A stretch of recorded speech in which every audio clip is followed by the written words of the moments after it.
Boa noite, essa então é a nossa sexta aula sobre o sexto capítulo do livro A Revolução Copernicana do Thomas Kuhn. Esse capítulo então trata da assimilação da astronomia copernicana após a publicação do livro de Copérnico em 1543. 1543 também foi o ano da morte de Copérnico.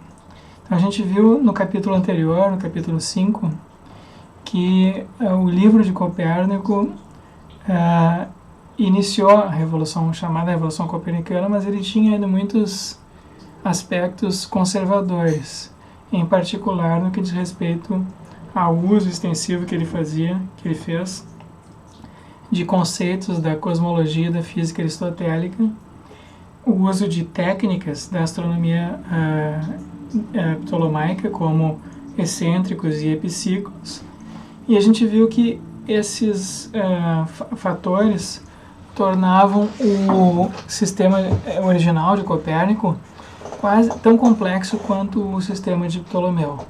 E, portanto, o argumento principal em favor do sistema copernicano nesse período inicial não foi primariamente um argumento de tipo baseado na maior simplicidade desse sistema, mas um argumento de tipo estético, o Thomas Kuhn diz. Havia, por parte de Copérnico e de outros pensadores dessa época, uma influência neoplatônica muito grande que fazia com que eles valorizassem formas geométricas simples e atribuíssem ao Sol um papel especial assim na cosmologia. E essas duas crenças, dois anseios foram motivadores para um grupo importante de astrônomos desse período, em particular para Copérnico. O Kuhn também chama atenção para inconsistências no livro de Copérnico.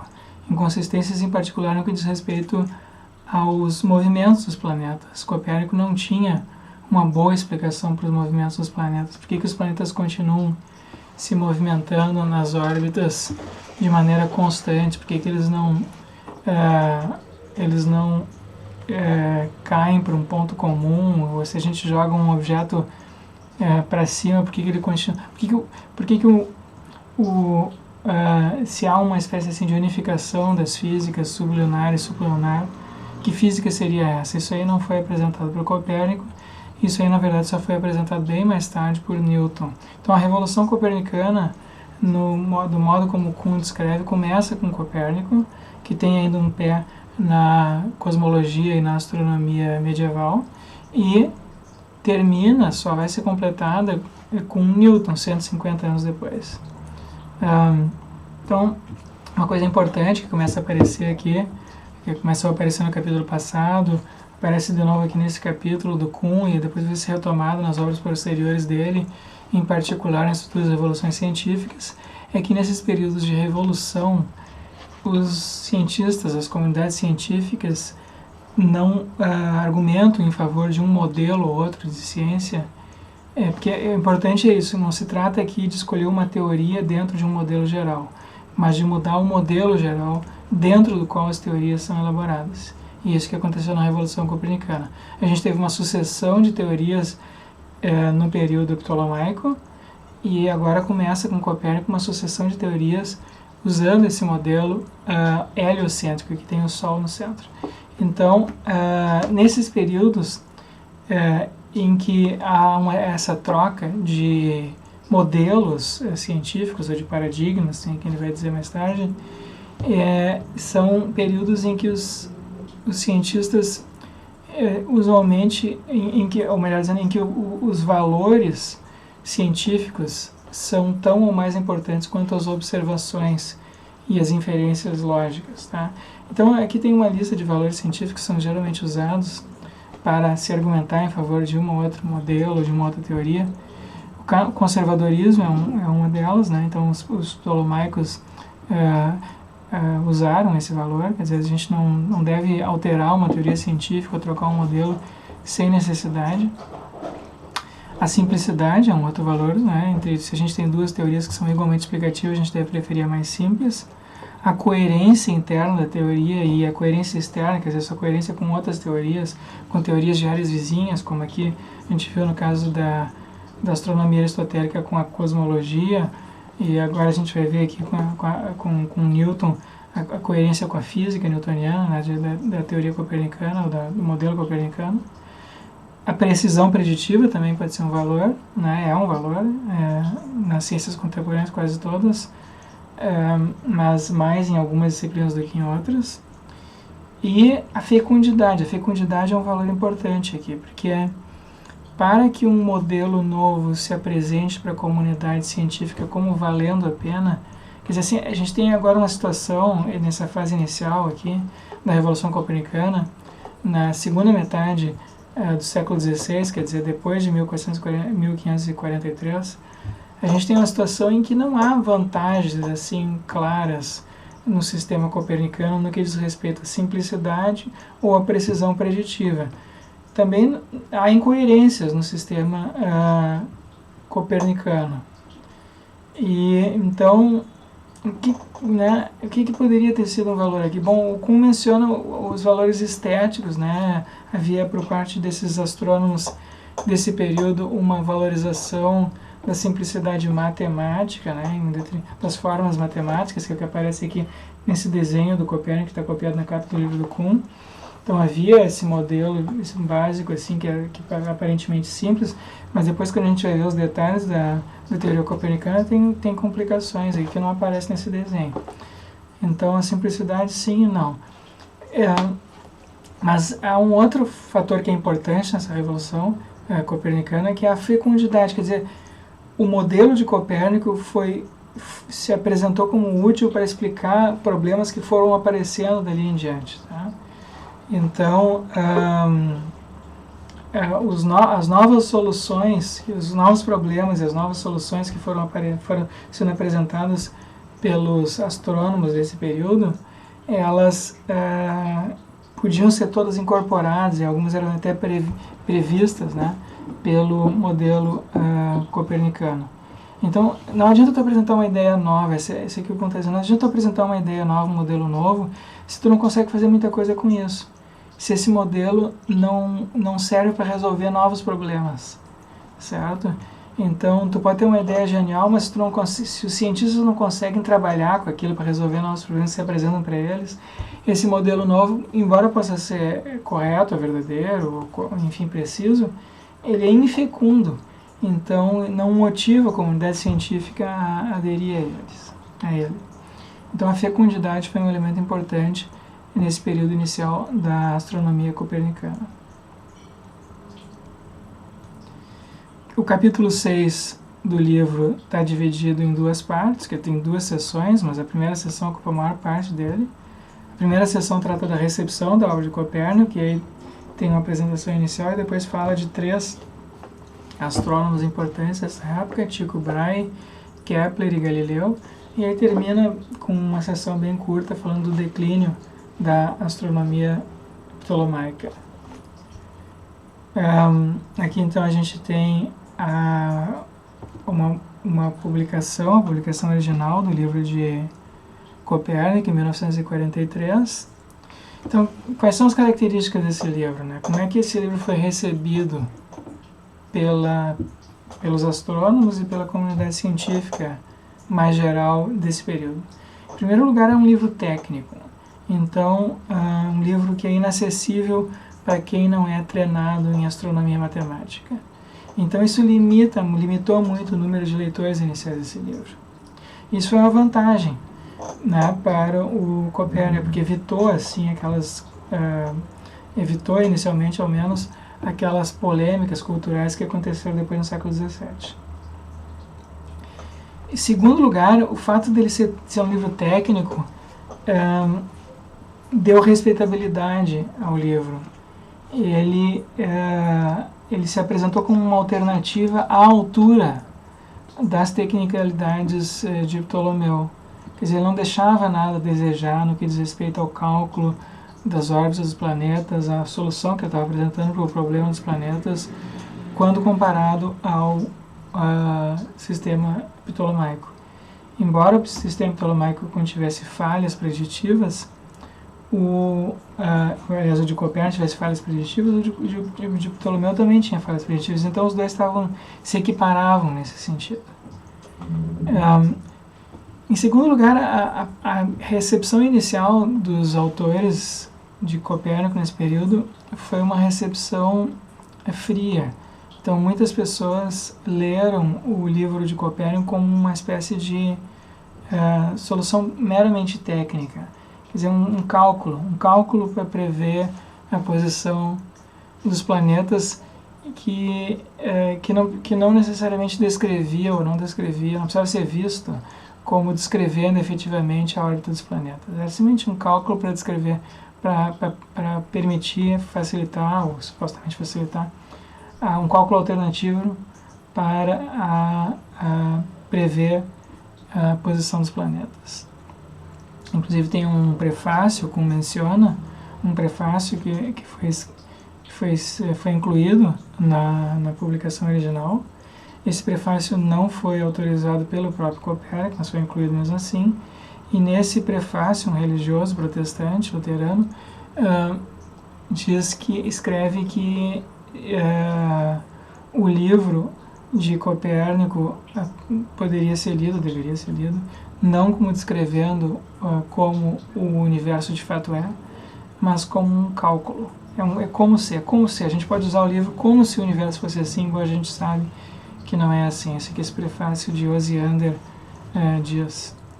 Isso é interessante porque essa separação, né, entre o modo como as coisas se apresentam para nós e o modo como as coisas de fato são, se a ciência descreve como as coisas são, ou ela descreve simplesmente o modo como ela se apresenta para nós, isso vai ser um tema recorrente em toda a ciência que se inicia nesse período aqui, de Copérnico até os dias de hoje.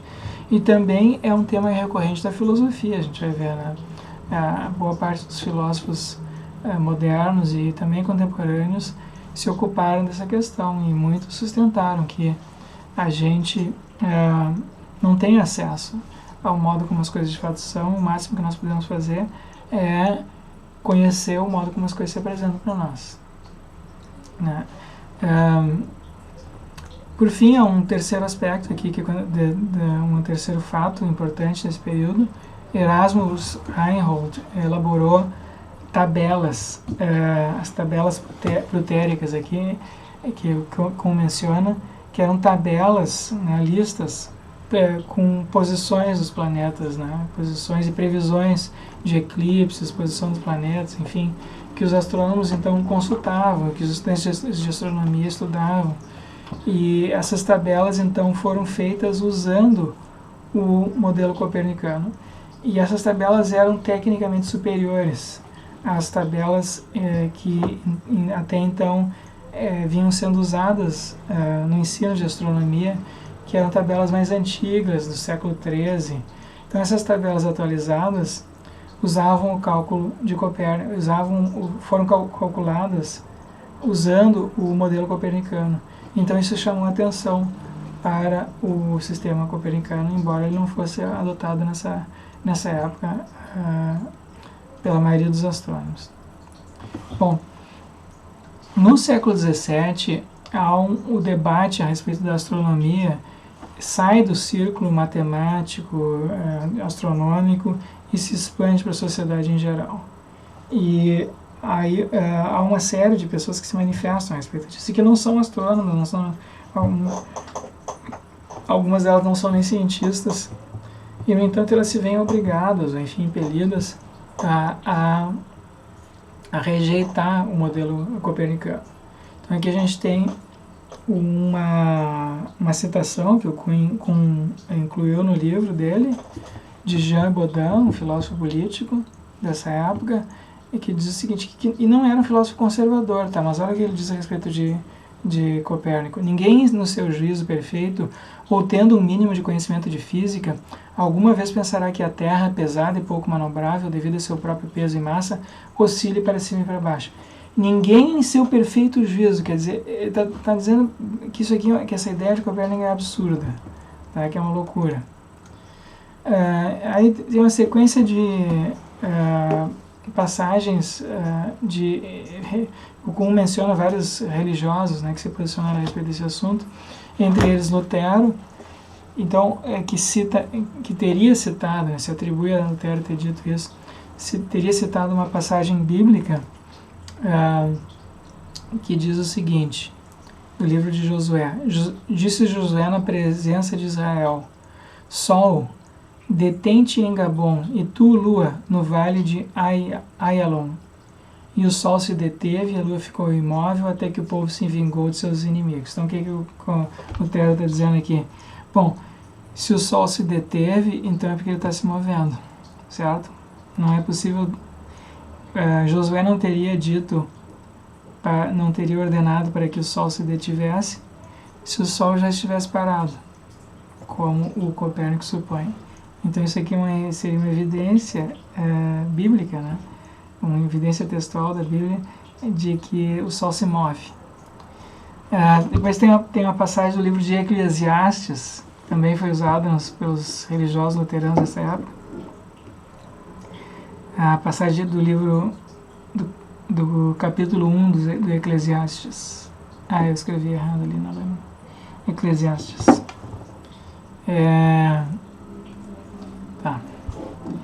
Palavras de Coelet, filho de Davi, rei em Jerusalém. Vaidade das vaidades, diz Coelet. Vaidade das vaidades, tudo é vaidade. Que proveito tira o homem de todo o trabalho com que se afadiga debaixo do sol. Um texto assim muito interessante, bonito, né? Mas aqui ele está sendo citado por as razões erradas. Uma geração vai, uma geração vem e a terra sempre permanece. Agora que vem a parte importante aqui, ó. O sol se levanta, o sol se deita, apressando-se a voltar ao seu lugar, e é lá que ele se levanta. Então o sol se levanta, o sol se deita. Então essa passagem foi lida como um indício de que o sol gira, o sol se move, o sol não está parado. E por fim, Calvino teria citado este versículo aqui do Salmo como um indício também nesse sentido. Salmo 93, Yahvé é rei, vestido de majestade, Yahvé está vestido, envolto em poder. Sim, o mundo está firme, jamais tremerá. Então, se a terra estivesse movendo, isso não aconteceria, porque a terra tremeria. Então, são coisas assim que para nós hoje parecem um pouco risíveis, mas que foram importantes nessa época, né? E é interessante como essa revolução científica ela não ficou restrita, né? Algumas mudanças importantes acontecem na ciência às vezes que ficam restritas aos domínios científicos. Essa aqui não. Isso é um indício de que houve uma mudança mais geral na cultura, no pensamento, na maneira das pessoas se conceberem, no lugar que os seres humanos ocupam no universo, concebem a si mesmos como ocupando no universo.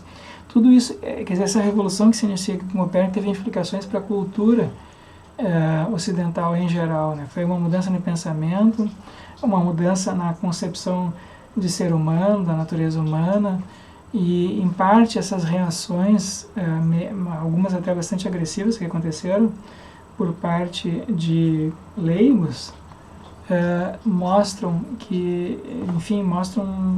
um incômodo inconsciente, né, que estava se espalhando ali pela sociedade com essas ideias de Copérnico. Em 1616, o livro de Copérnico foi incluído no Index Católico. O Index Católico é um catálogo de livros proibidos da Igreja Católica, né, que foi usado durante a Santa Inquisição. E vocês vejam que ele permaneceu proibido por mais de 200 anos, né? Então, aí houve uma cisão. Isso é diferente do que aconteceu no período anterior, no início do Renascimento, em que, no século X ao século XIII, XIV, né, em que a Igreja se mantinha neutra e até estimulou muito dos desenvolvimentos culturais e intelectuais que aconteceram na Europa. A partir desse período aqui do século XVI e XVII, há uma cisão assim, entre o pensamento da Igreja e a Igreja Católica passa a se posicionar dogmaticamente a respeito de algumas doutrinas, de algumas teorias científicas, né? Bom, que acontece assim dentro da comunidade dos astrônomos? Que isso aí que a gente falei agora, que o Kuhn fala antes, aí são coisas externas, né? Que dizem respeito ao modo como ele foi recebido na cultura em geral. Mas dentro da astronomia, o astrônomo ptolomaico mais importante desse período se chamava Tycho Brahe, era um astrônomo dinamarquês, e ele se notabilizou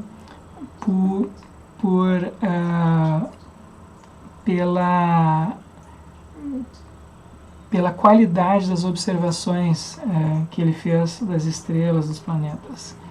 Então, lembrem que nessa época as observações eram todas feitas a olho nu, e ele então sistematizou essas observações, fez novas observações de qualidade bem superior ao que estava disponível antes na época.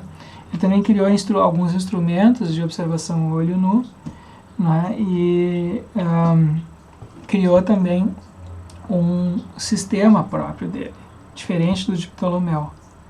E nesse sistema de Tycho Brahe, que foi o que assim, as pessoas que defendiam o modelo geocêntrico desse período passaram a adotar o sistema de Tycho Brahe, tá? Não mais o de Ptolomeu. Então vejam aqui o sistema de Tycho Brahe. Ele tem a Terra no centro, tá? Vejam aqui nessa imagem aqui desenhada à mão, antiga, né? Extraída de um livro antigo. A Terra está no centro do universo, porque o universo ali é limitado pela esfera das estrelas, né? Ali está as estrelas. Então a Terra está bem no centro dessa esfera das estrelas. Ao redor da Terra gira a Lua. Agora vocês podem reparar aqui nessa imagem aqui de baixo. Ao redor da Terra gira a Lua. Em volta da Terra e da Lua gira o Sol. E ao redor do Sol giram Mercúrio e Vênus. Então, o Sol gira ao redor da Terra, enquanto Mercúrio e Vênus giram ao redor do Sol. E aí a gente tem os outros 3 planetas ali, Marte, Júpiter e Saturno. As órbitas deles giram, não tem como centro não a Terra, mas o Sol. Elas giram, esses outros 3 planetas giram ao redor do Sol, ok? Então é um sistema um pouco diferente, mas isso aqui é curioso, ó. Esse sistema, do ponto de vista observacional e técnico do cálculo das predições dos planetas, ele é equivalente ao de Copérnico. Então esse é um período aqui que a gente tem 2 modelos se apresentando, 2 teorias, nesse caso, né, a teoria de Copérnico e a teoria de Tycho Brahe, e as duas são empiricamente equivalentes. Tá? A gente tem todas as observações que podem ser usadas para confirmar a teoria de Copérnico podem ser usadas também para confirmar a teoria de Tycho Brahe, e todas as observações que podem ser usadas para desconfirmar a teoria de Copérnico podem ser usadas também para desconfirmar a teoria de Tycho Brahe. Quer dizer, não tem nenhuma vantagem entre tudo que um prediz, outra teoria, tudo que uma teoria prediz, a outra teoria também prediz. E todos os erros de uma teoria são também erros da outra teoria, tá? Mas o que tem de novidade aqui? A gente tem alguma, embora esse sistema, esse modelo que seja um modelo conservador, no sentido de que ele mantém a Terra no centro do universo, tem mudanças importantes agora com relação aos sistemas antigos. Uma mudança importante é a ausência de esferas, certo? Então a gente tinha lá com Aristóteles aquelas esferas, cada planeta teria uma esfera própria, e a esfera inteira que giraria, né? Não seria só o planeta está ali, mas ele está naquela esfera, e a esfera inteira, que nem aqui a gente tem a esfera das estrelas fixas, uma borda de estrelas fixas. Essas estrelas fixas giram todas juntas, né? Elas estão grudadas umas nas outras por essa matéria cristalina, transparente, que se chamava de éter. No modelo de Tycho Brahe não tem como ter essas esferas, porque, olha só, vocês reparem que o Sol gira ao redor da Terra e ele atravessa aqui a órbita de Marte. Então, se houvessem esferas, elas se quebrariam, né? Se houvesse uma matéria ali que estivesse conduzindo esses planetas, elas se quebrariam. Então esse modelo aqui é incompatível com a ideia de esferas. Então o Tycho Brahe, embora fosse um conservador, ele introduziu essa novidade técnica para que é mais esse modelo aqui, que é uma inovação técnica, que é mais preciso, né, no que diz respeito às predições. Lembra? Tycho Brahe era um sujeito assim que tinha os melhores dados observacionais da posição dos planetas nesse período, então ele queria um modelo, um sistema que predissesse bem, que se adequasse bem aos dados disponíveis. Então ele elaborou isso daqui, mas para adotar esse sistema aqui, esse modelo aqui, tem que abandonar a ideia de esferas, certo? Então ele foi um conservador, mas ao tornar o sistema antigo, heliocêntrico, o modelo antigo, atualizar o modelo geocêntrico, ele abandonou algumas outras coisas de Aristóteles e Ptolomeu. Em segundo lugar, diferente dos antigos, dos modelos mais antigos, não havia muita esperança aqui por uma física, certo? Que explicasse aqui o movimento dos planetas, uma física, porque né, como é que eu posso explicar aqui que o Sol está girando desse jeito ao redor da Terra, e Mercúrio e Vênus estão girando ao redor do Sol, e os outros estão girando? Por que não estão todos girando ao redor da Terra? Porque pelo menos o modelo antigo aristotélico tinha essa vantagem, né? Tu podia ter uma explicação metafísica única para todos os movimentos. A Terra está no centro do universo, e depois tu tem uma sucessão de esferas interconectadas. Aqui não tem como ter isso, então tu não tem nenhuma explicação física para o movimento dos planetas, tá? Tu tem só um cálculo matemático que te permite prever a posição dos planetas. E duas outras contribuições importantes de Tycho Brahe acabaram também levando o moinho a água para o moinho copernicano, né? Porque ele aconteceu nesse período em que ele estava vivo, entre 1572 e 1574, uma nova estrela se tornar visível no céu. E ele conseguiu calcular que essa estrela tinha que estar, essa luz que estava aparecendo, tinha que estar numa posição acima da Lua. Então estava nos céus, não estava na região sublunar, então não pertencia à Terra. Tinha que estar na região supralunar.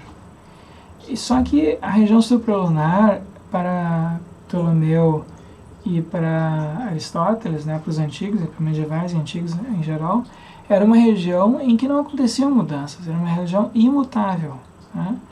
E o que o Tycho Brahe observou? Não tem mudanças. Eu estou vendo, apareceu uma estrela, depois de 2 anos ela desapareceu. Mesma coisa com relação a cometas. Ele observou pelo menos 5 cometas, né, durante a sua vida apareceram visíveis, e ele calculou a posição desses planetas também, usando cálculos lá de paralaxe, e ele concluiu que esses corpos, né, celestes tinham que estar também na região supralunar, acima da Lua. Então, novamente, a gente tem mudanças no céu. E se tem mudanças no céu, isso significa que Aristóteles e Ptolomeu estavam errados, pelo menos nesse aspecto. Então, isso tudo acaba enfraquecendo o modelo ptolomaico. Bom, o segundo astrônomo importante, realmente importante nesse período, foi Kepler. E vocês reparem que Tycho Brahe, ele nasceu 3 anos depois da morte de Copérnico, tá? E faleceu em 1601. O Kepler nasceu em 1571 e ele chegou a estudar, enfim, aprender, trabalhar até com o Tycho Brahe, né? Porque o Tycho Brahe viveu até 1601. Então, o jovem Kepler estudou, trabalhou com Tycho Brahe inicialmente, mas o Kepler era um neoplatônico ardoroso, como diz, né? Ele tinha essa adoração pelas formas matemáticas e pelo Sol, então ele pertencia a essa tradição aí, a qual o Copérnico também pertencia e que foi influente no período inicial do Renascimento. E os livros todos do Copérnico têm essa marca, né? A busca de harmonias matemáticas, certo? Então ele claramente estava insatisfeito com as soluções de Copérnico, porque as soluções de Copérnico não eram muito simples, né? Elas ainda tinham excêntricas e equantes. Então o que ele fez foi propor um modelo realmente mais simplificado. Aqui é que a gente tem um passo decisivo, muito importante na Revolução Copernicana, porque o modelo de Kepler agora sim é mais simples que o modelo ptolomaico e o modelo de Tycho Brahe. E a gente tem agora órbitas elípticas, os planos das órbitas todos atravessam o Sol e não a Terra, que nem o de Copérnico, né? Então isso era uma outra incoerência no modelo de Copérnico, no sistema, na teoria de Copérnico, porque embora os planetas girassem ao redor do Sol, o plano das órbitas dos planetas estava centrado na Terra. E aqui, na teoria de Kepler, não. Todas as órbitas atravessam, né? Tem o plano das órbitas, passa pelo Sol sempre, está centrado no Sol. E o Kepler apresentou fórmulas matemáticas para calcular o movimento dos planetas ao redor do Sol. A gente tem essa figura aqui azul, amarelo e preto aqui embaixo. Quando os planetas estão mais distantes, eles percorrem essa área aqui, levam o mesmo tempo para percorrer essa área aqui do que eles levam do outro lado aqui do Sol para percorrer essa outra área azul. E então isso aí se adequou bem às observações que tinha na época, né? Resolveu diversos problemas. Então tu pode explicar agora o movimento dos planetas, a diferença entre os equinócios, né, do movimento do Sol entre os equinócios. Tu pode explicar também a velocidade, né, com que se movem os diversos planetas. E por fim, o Kepler apresentou fez especulações sobre por que o tamanho das órbitas é esse e não outro, né? E aí ele comparou, ele conjeturou, né, que o tamanho tem a ver com formas geométricas. Então, se a gente pegar um cubo e colocar ao redor de um cubo uma esfera, então essa esfera será do tamanho da órbita de Saturno. E se a gente supor que o tamanho dessa esfera aí é aproximadamente a da órbita de Saturno, e colocar um outro círculo dentro desse cubo, esse círculo agora terá o tamanho da órbita de Júpiter. E se a gente colocar um triângulo, assim por diante, então ele fez diversas especulações com relação aos tamanho das órbitas, né? E essas formas geométricas também, isso alimentado pelo neoplatonismo dele. E por fim a gente tem o Galileu, o famoso Galileu, 1564, 1642, então na mesma época que o Kepler, né? Viveram na mesma época. E Galileu foi menos importante pelas suas inovações técnicas em astronomia e mais importante pelos desenvolvimentos assim tecnológicos, né? Então ele aperfeiçoou telescópios que já existiam na época, já eram conhecidos na época, mas os telescópios nessa época eram principalmente usados para divertimento, né? Então como instrumentos assim de brincadeiras, né? Fazer coisas assim fúteis, como observar os vizinhos, coisas assim. Então era um brinquedo que as pessoas tinham na época, e o Galileu tomou conhecimento desse objeto, e ele próprio construiu diversos. Aqui tem um deles, está no museu, né? Enfim, ele construiu vários modelos de telescópio, foi aperfeiçoando, e ele foi o primeiro a usar telescópios para observar os planetas, certo? Então essa foi uma coisa importante. Ele pôs o telescópio para um uso científico, empregou cientificamente o telescópio. E isso é uma coisa importante que acontece nas revoluções científicas, né? E seguidamente as revoluções científicas se caracterizam pela mudança dos instrumentos de observação. E isso aconteceu aqui com Galileu. E o que o Galileu observou? Né? Ele observou coisas assim que foram realmente importantes assim, do ponto de vista argumentativo, né? Nesse debate que estava havendo entre os defensores do modelo copernicano e os defensores do modelo ptolomaico de Tycho Brahe. Ele observou, primeiro, que a Lua tem crateras, né? E tem montanhas, crateras, e isso foi chocante na época porque se supunha, né, que a Lua era feita de éter ou alguma coisa, que haveria uma pureza nos corpos celestes que seriam bem diferentes da Terra. E observando pelo telescópio, o que se via era uma superfície meio irregular, até em certo sentido parecido com o que a gente encontra aqui na Terra, com imperfeições, certo? Então isso foi algo assim psicologicamente importante, né, para os copernicanos dessa época. Em segundo lugar, ele observou objetos girando ao redor de Júpiter, satélites, luas, girando ao redor de Júpiter, né? Então, isso também foi importante, porque os aristotélicos dessa época negavam, continuavam afirmando, né, que tudo gira ao redor da Terra. Mas se tudo gira ao redor da Terra, então como é que pode esses objetos aqui estarem girando ao redor de Júpiter, né? Então isso foi importante em alguns debates que aconteceram nessa época aí na Itália. Mas a observação mais importante dele foi a observação, do ponto de vista astronômico, foi a observação das fases de Vênus. E isso não tem como ser observado a olho nu. E isso era predito pelo modelo copernicano, ou de Kepler, e não é predito pelo modelo geocêntrico.